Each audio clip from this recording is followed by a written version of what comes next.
Good evening, Who Dat Nation, and happy Wednesday to our Bayou Blitz family. Happy Halloween Eve or All Hallows Eve to our Bayou Blitz family. I hope everybody is doing well out there.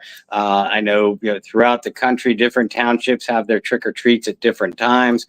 My son Will gets to go to two this year. The second of which is on Halloween night tomorrow night. So if you have already trick or treated, I hope you had a great time. If you have yet to trick or treat, I hope you have a great time. And with that, just looking at the aesthetics of both of us, I gotta believe that I'm the trick part of your trick or treat edition of the Bayou Blitz, and my partner Brendan Boylan will be your treat this evening. So, hello, Brendan. Happy All Hallows Eve. You as well. I'm not sure if you just hit on me or not, so I appreciate it. I think. But no, not that there's anything wrong with that, but no. Well, we're both married, so I think there is a little bit of a problem. Even I get what you're saying, but anyway, we should just stop talking. If you guys want to hear me continue talk, and you have nothing to do tomorrow, I will be on the For Panthers Fans Only pod, which almost sounds like OnlyFans, but it's for the Panthers. So I'm going to be giving a little Saints insight there and talking to them kind of about where they stand at this point. And that's a great question for both franchises. So I guess we'll start with our franchise, the New Orleans Saints. Let's go ahead and knock the big one out of the park, Bob, because we might be spending all 60 minutes on it. Derek Carr, limited in practice, expected to make his return to the field this weekend. So, Bob, I posed you the question that he was asked at some point today. Can he be the savior of the Saints season? And realistically, with the amount of injuries the Saints have, how much of a difference is Derek Carr really going to make? Honestly, I think quite a bit. And I don't say that with the belief that Derek Carr is anywhere close to an elite quarterback. I've always been on the record as stating I think he's above average and the kind of quarterback that you can win games with. But I think that we've seen that there is a severe drop off between Derek Carr at this stage, between Derek Carr's ability to run the offense and Spencer Rattler or Jake Hayner's ability to run the offense.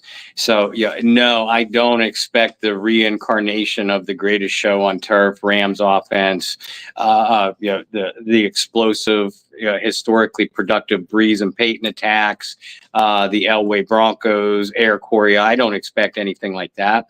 But I do expect a much better, performance, at least at the quarterback position. And having said that, I am well aware of the injuries.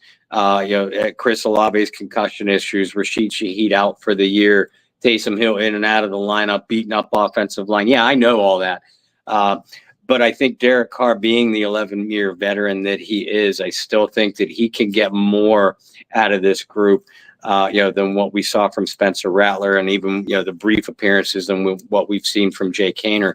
And even more to the point, I believe that Clint Kubiak, with his game plans and play calling, is going to have far more confidence in Carr than what Clint had with Spencer Rattler in the 3 weeks that he started. Yeah, I think it did start to get a little more than just vanilla there at the end, trying to really simplify it. For Spencer Rattler and even the little bit of Jake Hayner appearances that we did see.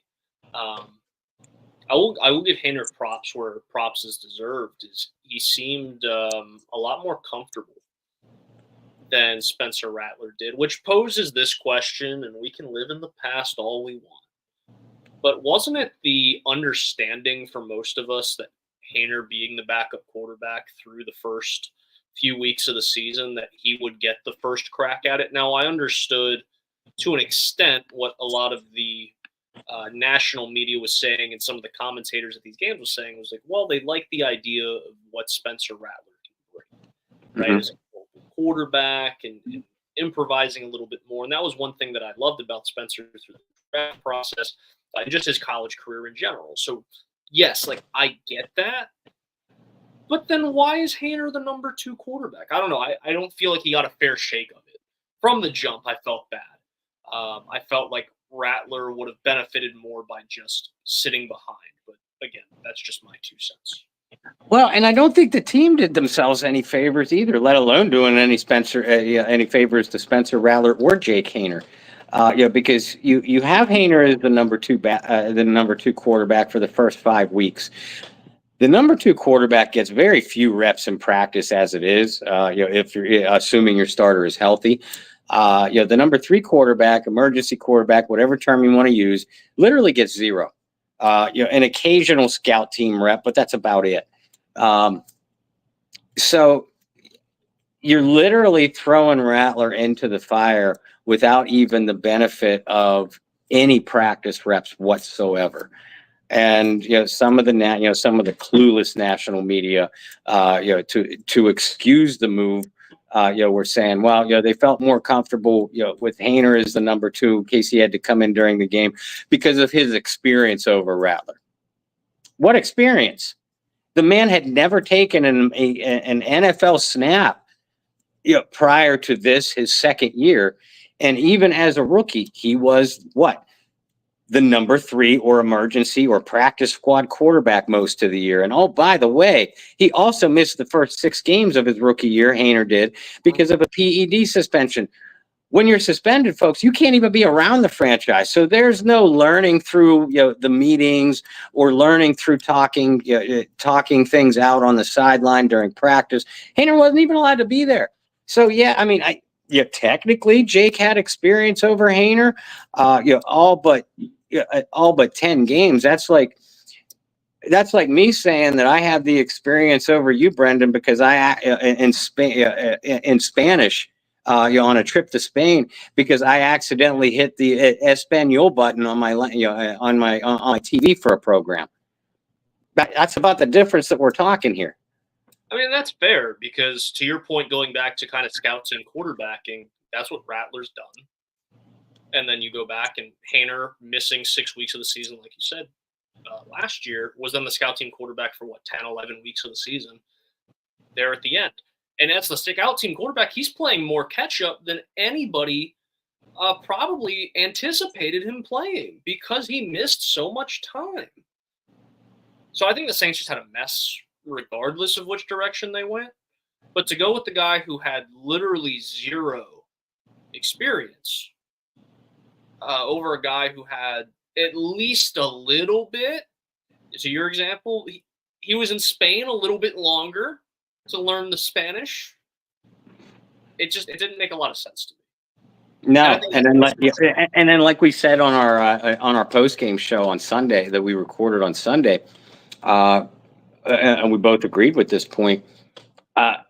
Once you had started Rattler for the first 2 games, I absolutely agreed starting him against the Chargers this past week because finally he was going to get a full week of game plan and a full week of preparation along with an extra couple days. So at that point, you have to start the guy. But then we saw what the game plan was. Forget Vernella. This thing was archaic. Like a caveman could have deduced it without a play call bracelet. The game plan was archaic, and they had 0 confidence, less than 0 confidence, if that's possible, in Rattler's ability to execute even any kind of complex passing play. That was reflected in the game plan or play calling, excuse me.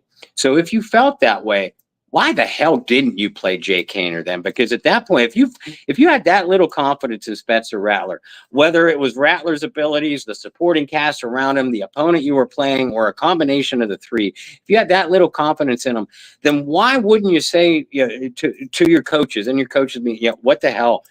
Let's throw Jake out there and see what he can do, because clearly we don't feel we can win with Spencer Rattler right now. That's what I got out of that game on Sunday. Is there any chance that they felt even less confident with Jake Haener? If that's the case, then why would you put him in for Rattler, in the middle of the game when you're looking for a spark? Because you had nobody else to turn to. Well, at that point, you go down with the ship, right? We've seen them do that before. Or go down with Taysom Hill. That too. Well, I mean, and then he was hurt, so he can't really throw that into the equation either. Right. Was there ever any consideration of, like, should we hand the ball over to Taysom Hill? I don't know. Different regime, right? Not the same regime that Taysom started a ton of games under, but I feel like that probably had to come to conversation at some point as well. But I digress. We'll go back to Derek Carr. You say that he does make a difference. I say he makes minimal difference. Fair. And what I mean by that is, like, statistically, it's going to look better. In terms of watchability, it's going to be a little bit more watchable. Is it going to really alter results at this point? I don't think so. Against the Panthers, maybe. Panthers are really that bad, and they are going to be starting Bryce Young. For those of you who haven't seen, Andy Dalton is healthy. Remember, he got an automobile accident in Charlotte and was forced to miss last week. They said he's healthy and good to go, but they're going to ride it out with Bryce Young. You want to talk about it, maybe an even more messed up quarterback situation, it's that one. But Bryce is going to get the start. They just traded away Deontay Johnson, one of their best, if not their best receiver. So the Panthers ship is not even slowly sinking at this point. Like, it's pretty rapidly sinking. But as are the Saints. So it's about who can not get sunk first. Bob, when you look at the Saints offense, it is a completely different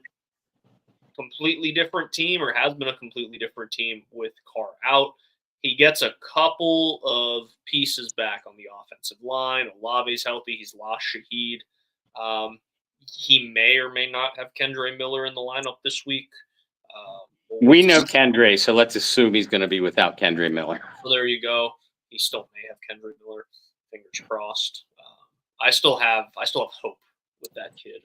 But how does the differences in personnel also affect Carr's ability to come back quick and kind of regain the form that he was in?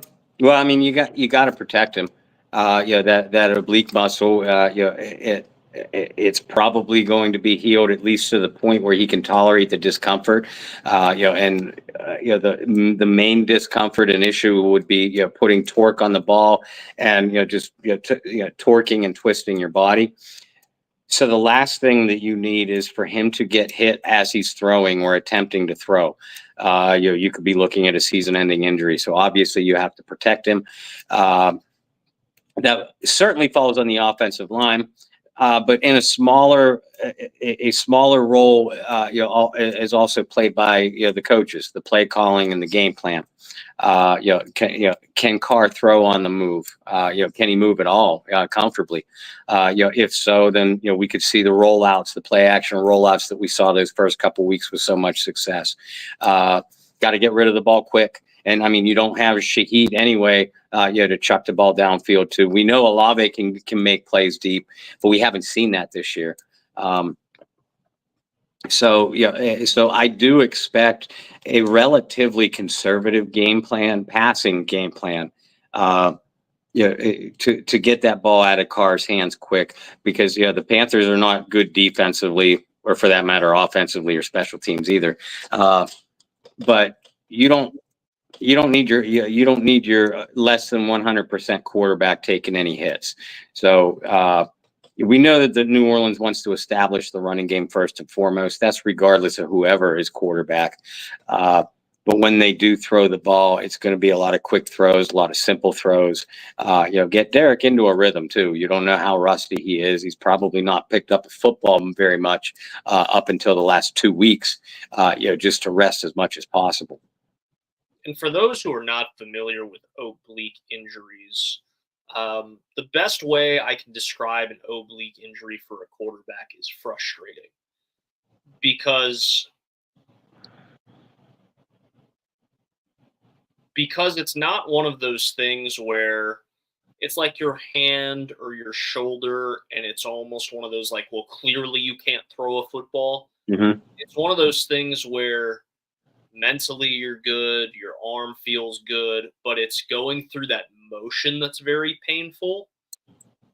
And there is no like quick cure for it. It just has to work itself out. But it's different than like a rib injury where it's one of those where you can play through the pain if you're a quarterback because there's no way it's going to get like it's not going to heal any faster if you just sit there. The oblique, same thing. It's not going to heal any faster, but going through that motion is what brings pain. And what going through that motion brings is the frustrations of going, well, I can't do it. Like I physically am unable to put a ball 10 yards downfield without experiencing a boatload of pain. So that's going to be something to watch for too, is does the playbook get not simplified, but almost cut in half? Because what happens if the Saints get into Thursday or Friday and go, man, Carr really can't push it 20 yards downfield? At that point, do they look at Spencer Rattler? Do they look at Jake Haener? Or they just go, you know what, we're going to run an offense where we can't throw the ball very far? That's something we're going to have to look out for as well. Like, how stubborn is this team to getting Carr back in the lineup? Because frankly, none of us have really seen Carr throw the ball in a couple of weeks. No. And I think that's a concern too, that yes, we kind of got this very vague timeline of like 2, 3, maybe 4 weeks. But over the last maybe week and a half or 2 weeks, there has been more of an emphasis on the Carolina game for Derek Carr. It's great to have expectations. And remember, I did open up this segment by saying, expect him to play. But it almost seems like a forceful push to have Carr play. And what if he's just not ready? That's what I'm curious to watch out for.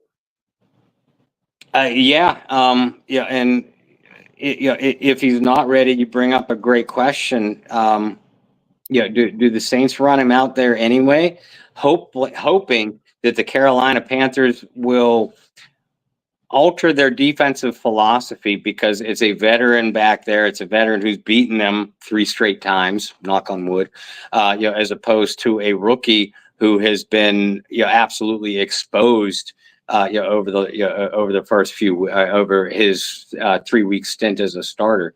Do you think that just having Carr's presence out there is going to be enough?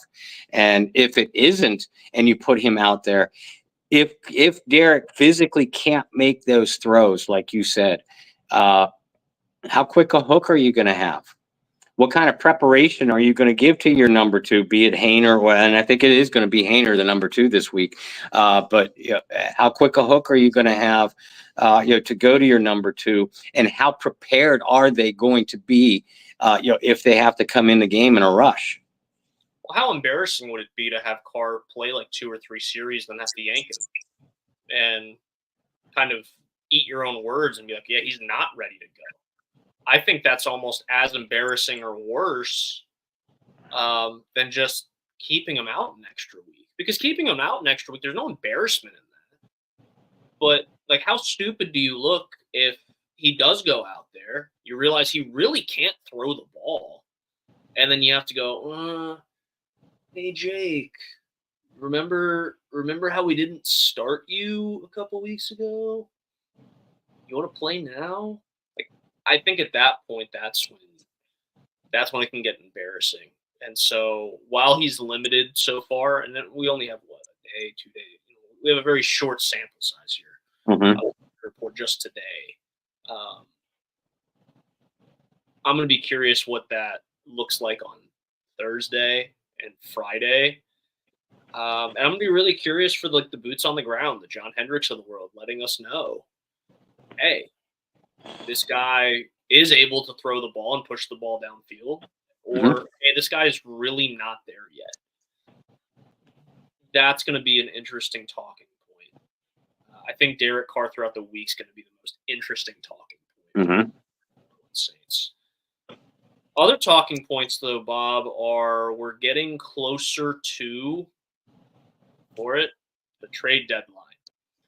And there have been things said by the Saints organization. They're not sellers here at the deadline. What else are you going to say? To their credit, what else are you going to say? But there have been some names that have been thrown around. So we're going to play a little game, and then we're going to remind people of, it's the most wonderful time of the year and all that good stuff. But let's play that. Let's play the game first. I'm going to give you 3 names, and you're going to tell me likely, not likely, coin flip on whether or not they're going to be dealt at the deadline. Are you ready, Bob? Do you understand the rules of the game? I mean, I always make my rules up on the fly, so you'll get slightly different answers if you ask about the players who I think you're going to ask. But I understand your guidelines. You understand the recommended. Yes. The recommended guidelines. Okay, great. So the first player that I'm going to throw your way is Chase Young, a guy whose name's been thrown around a lot over the last few weeks by a couple different news outlets, but more so the articles that are along the lines of like one player for each NFL team that is most likely to be traded. We've seen a lot of Chase Young thrown around. He has had a good year. I think he's on pace to have a year where the Saints probably couldn't afford to bring him back next year because somebody's going to throw some more money at him, especially if, the neck and all that stuff comes back healthy and they talk to different doctors and whatnot. So, Chase Young, likely, unlikely, coin flip. I'd say likely. I'd say likely. If the Saints move any player at all, and I don't think that they will, but if the Saints move any player at all, I look for it to be Chase Young. He's on a 1-year contract. He just has the feel of a rent-a-player kind of situation. The Saints are certainly not mathematically out of it. As a matter of fact, over the next 2 weeks, there's a very realistic scenario where they're just a half game out of first place again. Another topic for maybe the end of the show, maybe our pregame, but it's a realistic scenario. But anyway, you certainly can't consider the Saints anywhere close to contenders right now. So what's your philosophy going to be at the end of the season then? Do you pursue Chase Young thinking that he is one of the pieces to getting back into contention, or are you going to let him walk in free agency? And if you're going to let him walk in free agency, well, now's the time to deal him because you can actually get something for him. Hell, your defense can't play much worse. It's not like you're selling off major assets on this team because, again, Chase is just here on a 1-year contract. You look around the league, you look at someone like the Detroit Lions have lost Aiden Hutchinson for the season. The Baltimore Ravens have been, recently had recent struggles pressuring the passer. Chase Young has not had a lot of sacks, but has had a good amount of pressures. And, we know what Chase is capable of. Again, you're talking a scenario where you're unlikely to be in the playoffs this year. You're just as likely to not be able to afford to get Chase Young back for the 2025 season. So again, if the Saints move any one player, that's the one I think it's going to be. Okay. Next name, another one that you should expect at this point, is Marshawn Lattimore, who was recently named in one of those articles I was just talking about as most likely to be moved by a franchise. How do you feel in regards to that? I'm not only going to say not likely, I'm going to say I'm going to create my own new category and say about the same chances a snowball has in hell. Marshawn is under contract for the next 2, maybe 3 years.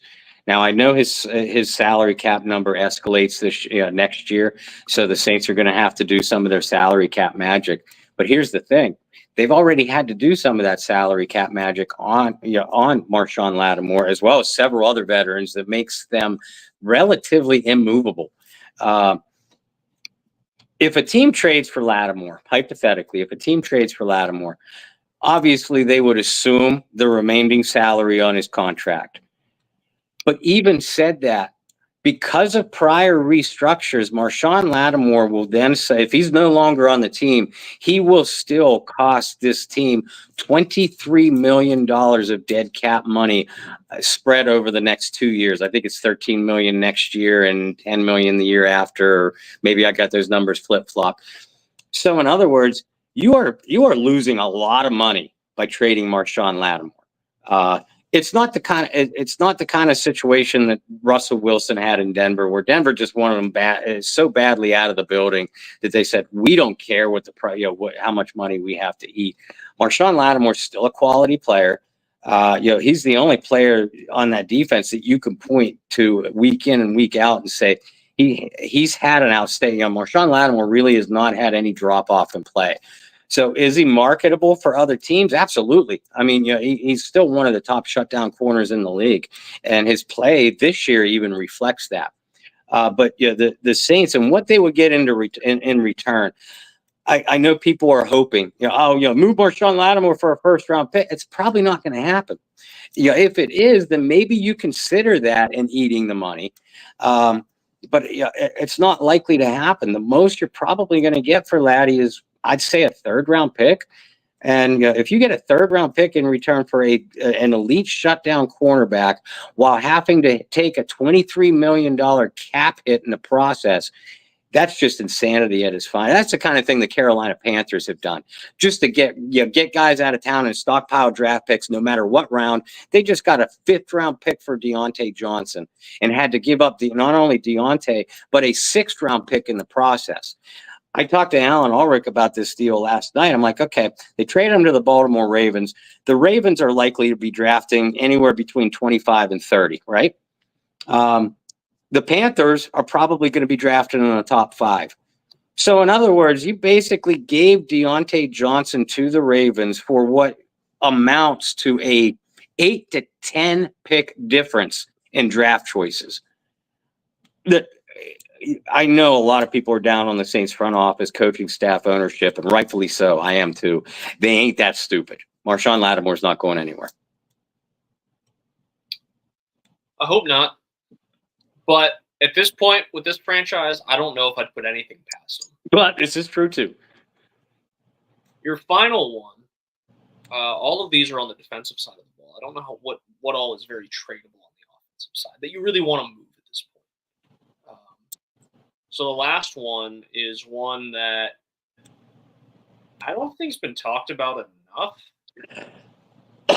And everybody wants him to be a Saint for life. You know where I'm going. But the production's been down last year and this year. Cameron Jordan. Likely, unlikely, coin flip. Unlikely to highly unlikely to snowball's chance in hell kind of range, somewhere in there. While Marshawn Lattimore is still highly marketable to teams, Cam Jordan not so much. Cam can still play, but he's just a shadow of his former self. At this point, moving Cam Jordan to a contender, which you would presume that's who would come knocking on the door for Cam, would be, I'm not going to call Cam ring chasing, because it would be the Saints who would be trading him. And Cam, to our knowledge, has not denied or has not requested a trade whatsoever. Matter of fact, I'd be shocked if he did. But again, what are you going to get for Cam? If you're going to get a third-round pick for Marshawn Lattimore, you're probably going to get a mid to late day 3 pick for Cam Jordan, who, by the way, would also be a hefty dead cap hit on your book, for the next 2 seasons if you moved him. The only way Cam, or for that matter, a Demario Davis or a Tyrann Mathieu gets traded is if the Saints, behind closed doors, privately acknowledge to themselves and to the players, look, we're not going anywhere this year. Cam, you don't have a ring. Demario, you don't have a ring. Tyrann, you have one, maybe 2, but 1 for sure with Kansas City. If you guys, out of respect to we would be willing to move you to a contender if you chose.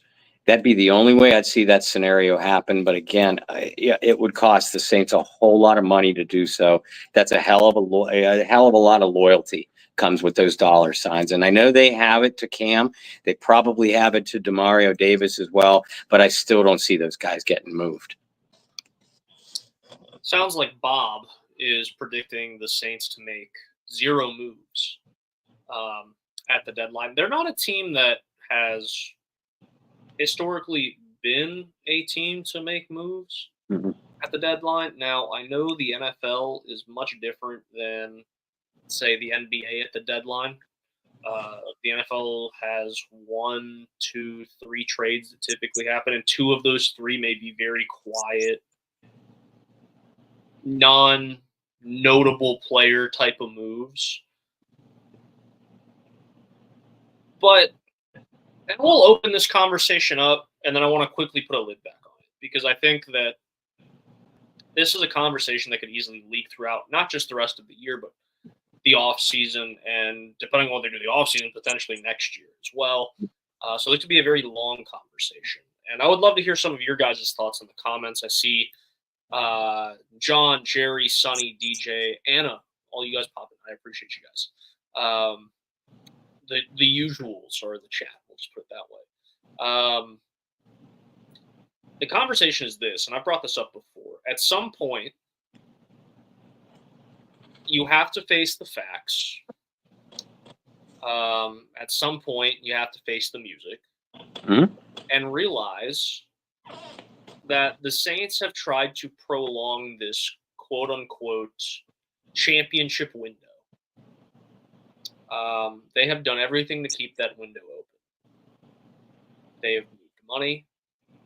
They have chased $150 million quarterbacks. They have probably overpaid for guys to stay on the roster. They've kept some guys on the roster longer than they've needed to be on the roster. They have tried to permanently fix that windowsill to where they can spend as much money as they want on anything and then just write it off later. But at some point, you have to admit, like, the championship window is gone.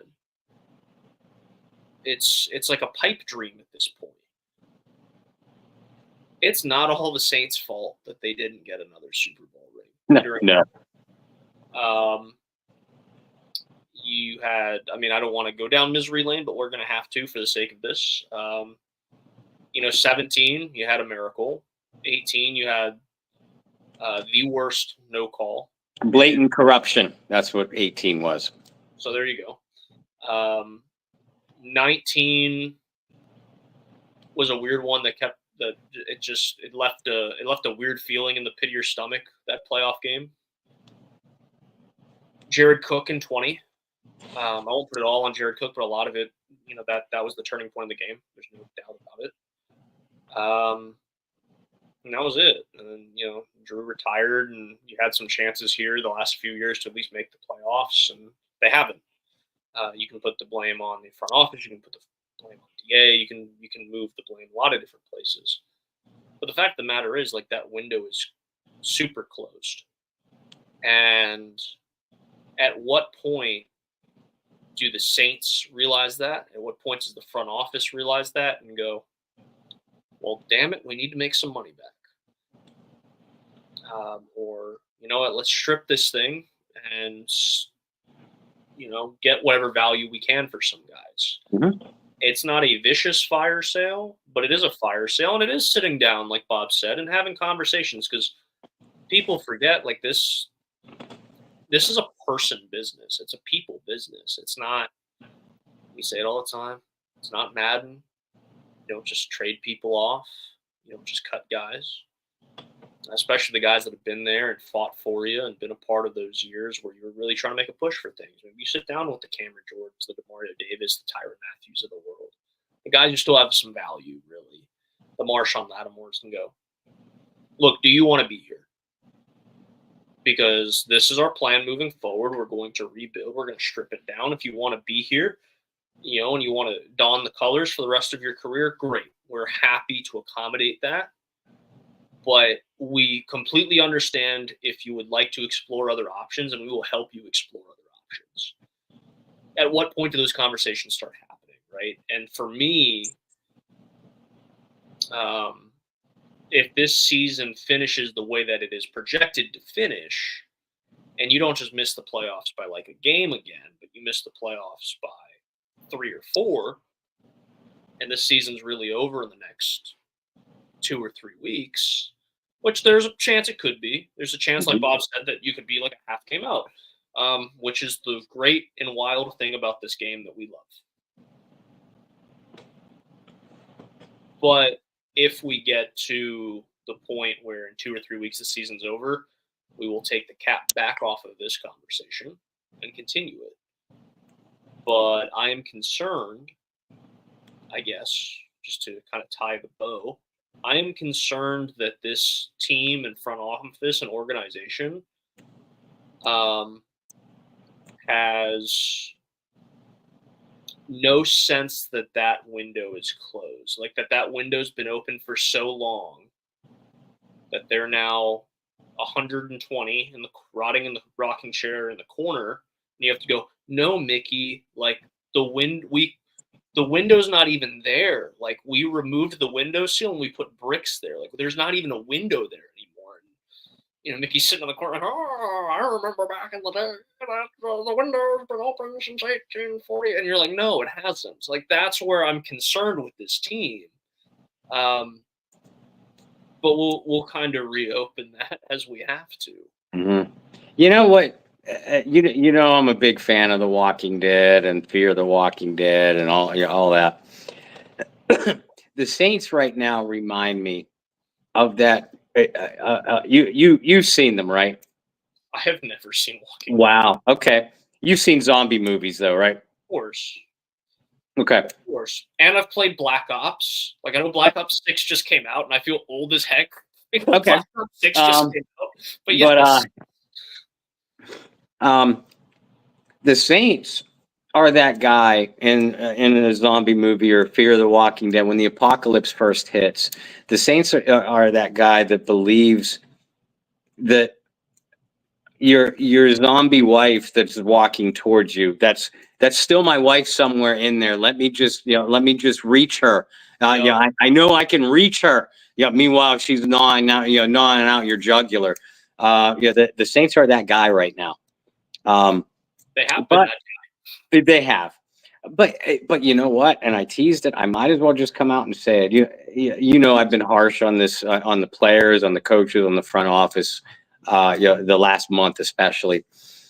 But you look at the schedule right now, and you have the Panthers this week, and you have the Falcons next week. Now you actually have to do your job, do your damn job on the field, and win the freaking games.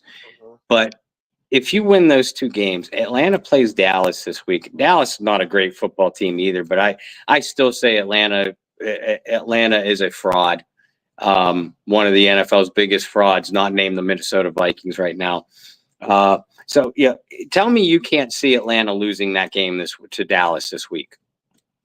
It's a very losable game, right? Yeah. So Atlanta loses to Dallas. New Orleans beats Carolina and then faces Atlanta next week. They beat Atlanta. Now the Saints are 4-6, and the Falcons are 5-5. I believe they're 5-3 right now. So you're 1 game back of Atlanta. Tampa Bay, who is 4-4 right now, I believe. Tampa Bay has the Kansas City Chiefs this week, and the San Francisco 49ers the following week. Tampa Bay loses those 2 games. They are 4-6. So again, this is a scenario in the next 2 weeks, and I'm not that guy in The Walking Dead saying I can still reach my wife. She's in there somewhere. I'm just painting out facts that if the Saints win the next 2 games, they could very realistically be a half game out of first place in the NFC South. So if I'm sitting here and I'm looking at this team very realistically right now, and they are putrid in every way that you could be putrid. But if I'm sitting here saying that about them, then you know what they are saying in the behind their own closed doors, saying guys, we believe that we're still in this thing.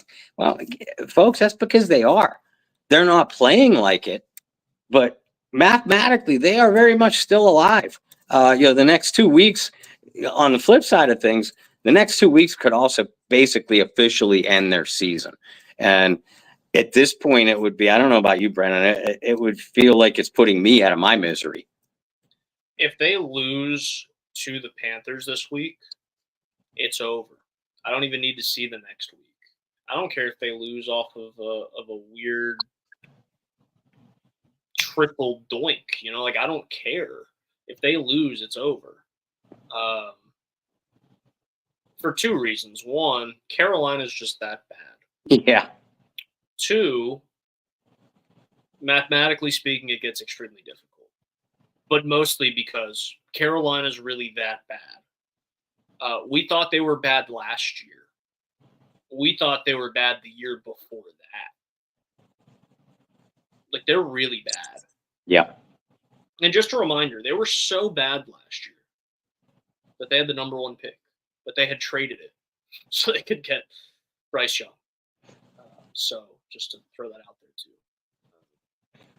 Yeah. And hey, listen, don't get me wrong either. If the Saints beat the Panthers as we all expect them to do this Sunday, I'm certainly not going to believe that all is right in Mudville, because again, this Sunday to me is just whoever wins this game is just the less bad of two bad teams. But again, you get yourself on a little bit of a winning streak, 2 games, 3 games, and you're right back in the thick of things. I'm not saying it will happen. Hell, I'm not even saying it should happen. I'm just, that's where we sit right now. We knew that this division wasn't going to be great. Tampa Bay was playing really good ball at the beginning of the year. They're not now. Atlanta is starting to come along, after a slow start. I still think that they're frauds.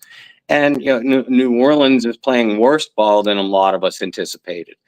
But the division itself as a whole is pretty much shaping out to what we knew the Carolina Panthers were going to be pond scum. And we knew 2 teams were going to be fighting it out at the top of the division, where one team was kind of playing catch up. I personally thought it'd be the Saints and Buccaneers battling for the top of the division. Falcons playing catch up, Carolina scraping the bottom, the bottom of the ocean. But even though I got my teams reversed, the division itself, standing wise, record wise, it's pretty much shaken out to what a lot of us thought it was going to be. I'd say for the most part. I want to ask you on the thoughts of the quote that's kind of on the bottom of the screen. Carr was asked if he could be the savior of the Saints season, and he said, essentially, no, I'm no savior. Now, for reference, for those of you that saw just the quote, I was included, and thinking, well, that's a weird answer. For context, he did say, no, there is only one savior. And knowing the religious background of Derek Carr, that makes a little bit more sense. Mm-hmm. Bob, I ask you, do you believe that Derek Carr believes that he could help the Saints turn the season around? Yeah, I think Derek Carr does believe that. I think any player should believe that, that they can help turn the season around. But to be the savior, to be the shining glory, to be the one reason that this team could go from 2-6 to a possible playoff contender, no, I don't think Carr believes that. Because again, I don't know Derek Carr well, but I don't believe him to be delusional. I do believe that Carr himself believes that he can make a difference on how this team has been playing, comparatively to the last 3.5 weeks. Because if Carr didn't think that, I don't want him in the game. because yeah, how are you going to help me if you don't even think that you can help me? So yeah, I mean, I do think that Derek Carr, personally, I think that Derek Carr is going to make a difference. I'm like you, I don't expect it to be a great difference, but you might not need a great difference. And not only do I think this, I certainly believe Derek Carr probably thinks it. I think you have a great point. Is any competitor in any sport should fully believe that they can be the difference maker, whether it be one snap, whether it be 50 snaps. That no matter how many plays you get, that you have an opportunity and you should make the difference. I just thought it was again, context is important. Right. I did think it was a weird quote, but context is important. And obviously he was making it a little bit more religious than saying, but also it's kind of a weird question. Like, I know as a reporter, you're supposed to ask like the tough questions. But that is a weird there's also a difference between a tough question and a dumb question. And to throw the word savior in, that you cross that fence, you hop that fence into dumb territory. Okay, so there's the line, right? So if the question was posed, Derek, do you believe you can help this team turn around? You're still in good question territory. Yes, I believe so. Yeah, and yeah, if I was asking the question, and I probably, if given the chance, I probably would. Derek, do you believe that you could make a difference in the way this offense has been playing? Do you believe that you could make a difference in in the win and loss column for this team? Not Derek Carr. Do you believe that you can be the savior of this season, of this franchise, of everybody's jobs? That just, like I said, you hop the fence on that one. Yeah, a little weird. But okay, let's get DJ's. DJ's been popping here in the chat. DJ says the first question he would ask Kubiak. Sarah Hahn. Okay, sorry. Let me reword that. DJ said his question would be, I ask about Kubiak showing what he did in the first two games and giving it back to DA. I'm not following that. I'm not following that, DJ. Try that again. Because I was. No, I definitely read that right.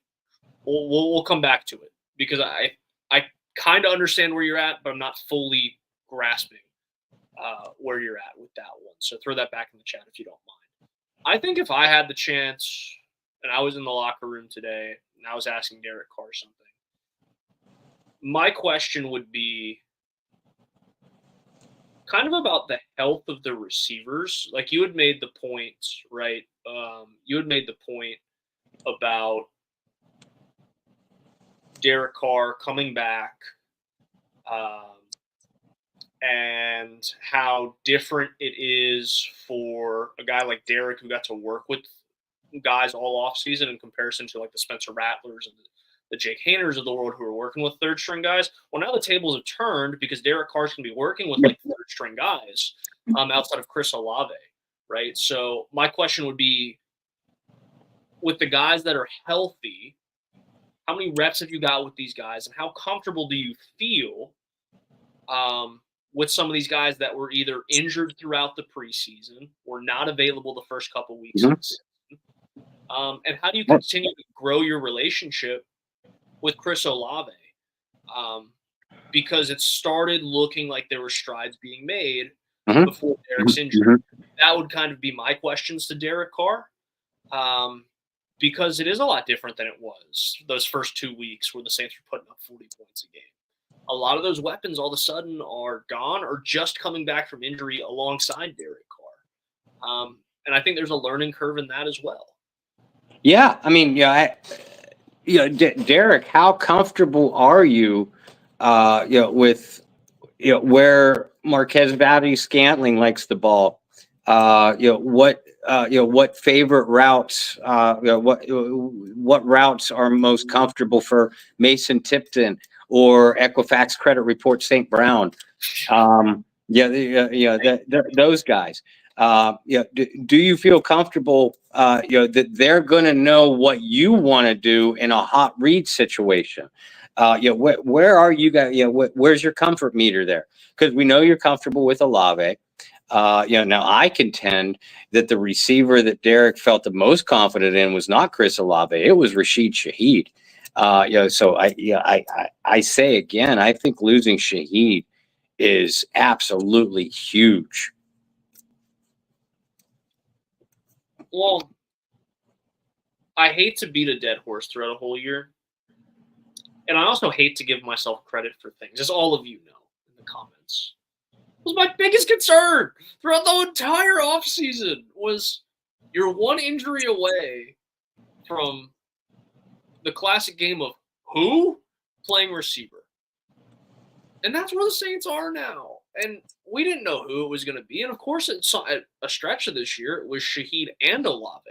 Mm-hmm. So it was, you had a classic rock band on the field playing receiver, the Who's. It was terrible. We didn't know. You literally had a JV team out there between your receivers, your linemen, and your quarterback. You literally had your JV team out there. And the Saints are still trying to make moves, and not just a receiver, but all sorts of positions going, well, who's going to fill in here, and who's going to play here, and who's going to play here? That's a concern. And, again, it was just weird. And, again, we talk about it all the time, but it was weird to go from a team that had all of the receiver depth in the world last offseason in terms of just bringing in not like great name receivers, but at least receivers' names that you recognize. You're like, okay, well, it's interesting that insert player here is being brought in. We had the running joke that, hey, that guy would be a really good last receiver on your roster. And they signed like 5 guys like that. And then this offseason, it was like, and again, this offseason was when they still had A.T. Perry. And we're like, you're still an injury away from going, who's playing receiver? And then they cut A.T. Perry, or waived A.T. Perry, and guys got hurt. Doesn't make a lot of sense. Bob, we'll have more on kind of the Panthers and where they are and what to expect between the Panthers and the Saints. But real quick before we let the people go, the Panthers have had a really rough year. And obviously, they opened the year in New Orleans. That feels like a millennium ago. It feels like a different team ago. But just quick thoughts and analysis on what the Panthers do well, if anything, at this point. And then B, why should Saints fans feel confident going into this game as a game where you may see some shades of that team from that 2-0 start? Panthers don't do anything well that I've seen. Shuba Hubbard is a hard runner. We know that. And, the Saints, although they did a better job against the Chargers, the Saints have not been able to stop the run at all. So Saints fans, I think you should worry a little bit on that side of the ball. If Carolina gets a running game going, that they might be able to jam it down the New Orleans defensive throats all afternoon. On defense, I'm a big fan of J.C. Horn, but he hasn't played like the 8th. I think he was the 8th overall pick. I know he was a top 10 pick. He hasn't played quite up to that level. But having said that, you're probably going to put in any kind of man coverage alignments that you call. You're probably going to have J.C. Horn line up wherever Chris Olave is. At least that's what I would do.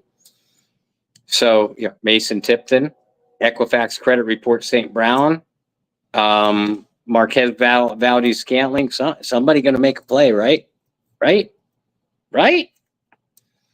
So Saints fans, you asked me why I should should I feel like Saints fans should be confident? No, because have you seen this team play for the last 5 weeks? There is zero reason to have any confidence against any opponent you're going up against. Should you beat the Carolina Panthers? Yes. very easily. But based off of the product on the field and the product on the sidelines, I don't feel excited. I believe the Saints should. I know the Saints should win this game. I believe they will win this game. If I was a betting man, I wouldn't drop a cent on it, though. Well, Bob, I think that's a good segue into reminding people about that it's the most wonderful time of the year, and that Underdog Fantasy is the place to go in terms of making all of your picks of your favorite players week in and week out. All right, so here we go.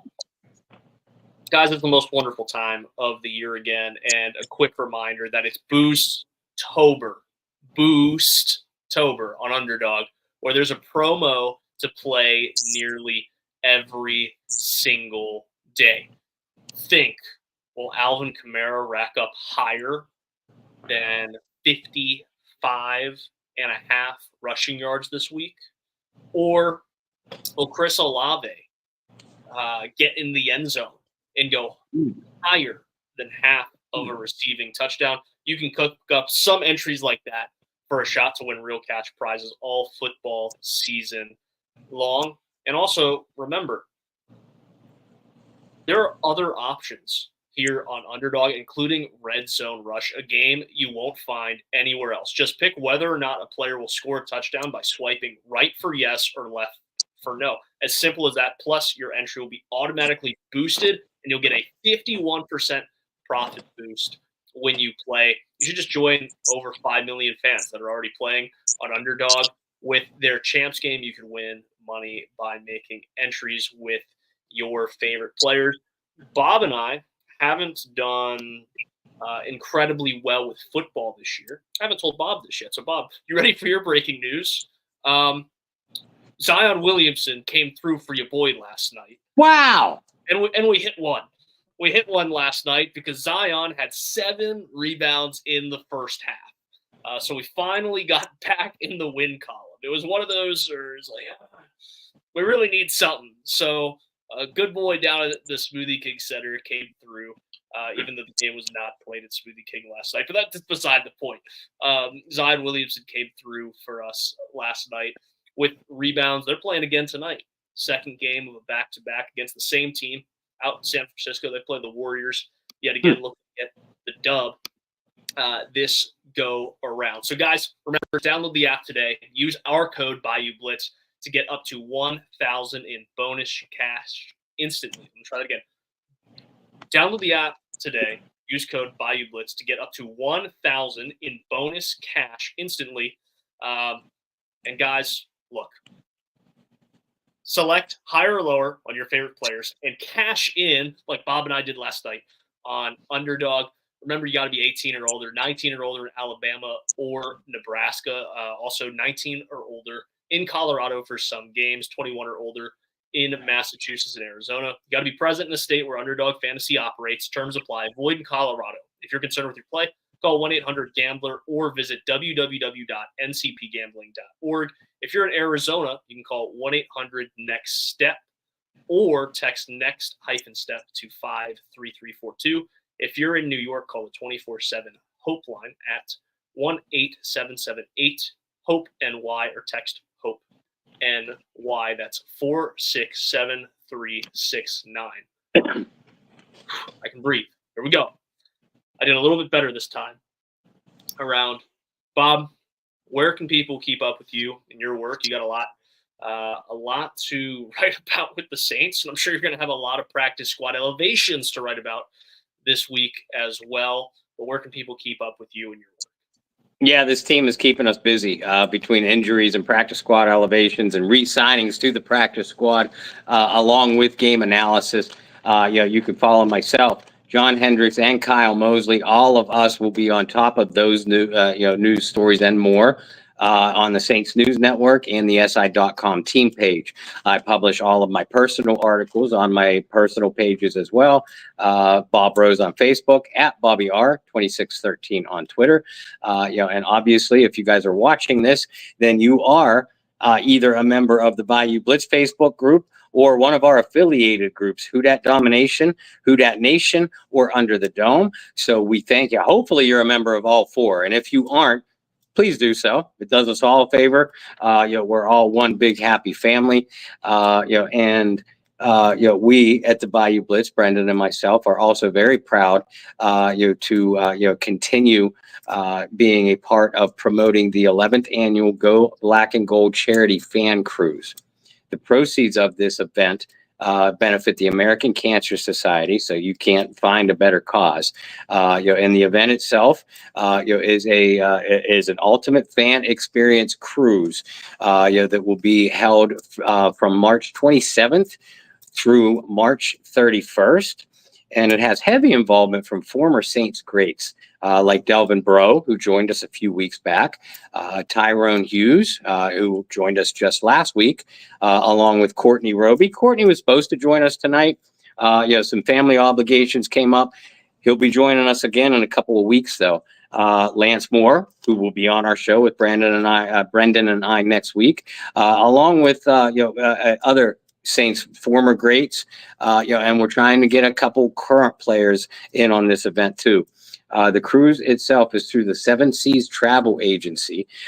For promotional information or ticket information, contact Shireen DeWalt through the Go Black and Gold Celebrity Charity Fan Cruise Facebook page, or be a member of our Bayou Blitz Facebook group, where Shireen, Brendan, and myself are constantly posting about it. And they are members, along with several other regular cruise goers, also members of the Bayou Blitz Facebook group. And we encourage you guys, if you're watching, post about some of your experiences, post about some of your pictures.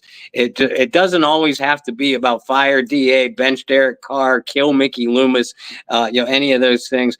We could use some positivity in this group too.